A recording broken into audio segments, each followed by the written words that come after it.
गेल्या 3 दिवसापासून मनोज जरांगे पाटील साहेब मराठा समाजाच्या मागण्यांकरता उपोषणाला बसले।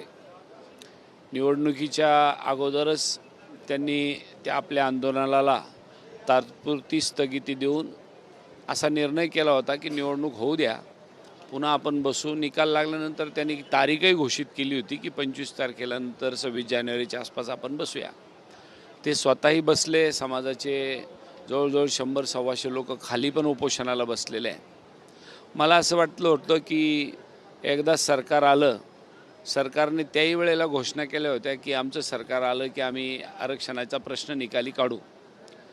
आमच्यासारख्याला असं वाटलं होतं की सरकार आता पुन्हा एकदा त्यांना उपोषणाला बसू देणार नाही किंवा बसायची वेळच येणार नाही, परंतु या सरकारला त्याची जाणीव नाही। अनेकदा लोकशाही मार्गाने, सनदशीर मार्गाने जरांगे पाटलांनी आंदोलनं मागे घेतली, सरकारला हवा तेवढा वेळ दिला आणि अजूनसुद्धा सरकारला जाग येत नाही आहे। हे आमचं दुर्दैव आहे सर्व समाज बांधवाचं की आपल्यातला एक संघर्ष करणारा कार्यकर्ता, संघर्ष योद्धा आपल्यासाठी एवढं जीवाचं रान करतो आहे, तरी सरकारला जाग येत नाही। हे आमच्या सगळ्यांचं दुर्भाग्य आहे।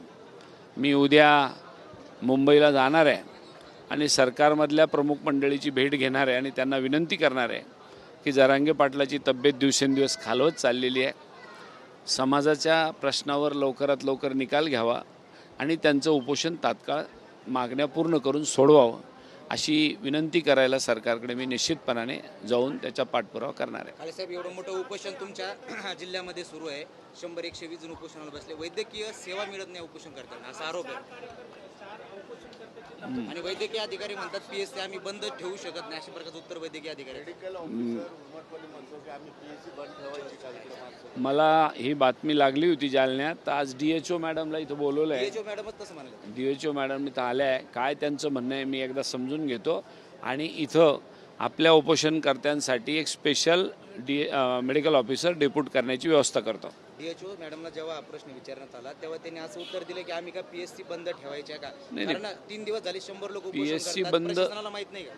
PSC बंद ठेवू नये आमचं म्हणणं नाही, PSC बंद ठेवाव्या, परंतु इथल्या नागरिकांची सुद्धा तात्काळ तपासणी करण्याची जबाबदारी सुद्धा मेडिकल ऑफिसर म्हणून त्यांचीच आहे। काय साहेब, 3 दिवसापासून उपोषण सुरू आहे, प्रशासनाला अंदाज नाही का इतके लोक बसले, त्यांच्याकडे आकडा पण आहेत ना प्रशासनाकडे? आहे।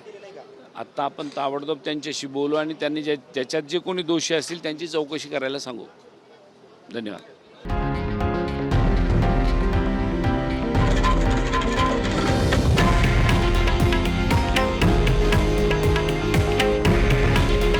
हे आहे देशातील नंबर 1 न्यूज नेटवर्क आणि आपण पाहत आहात TV9 मराठी।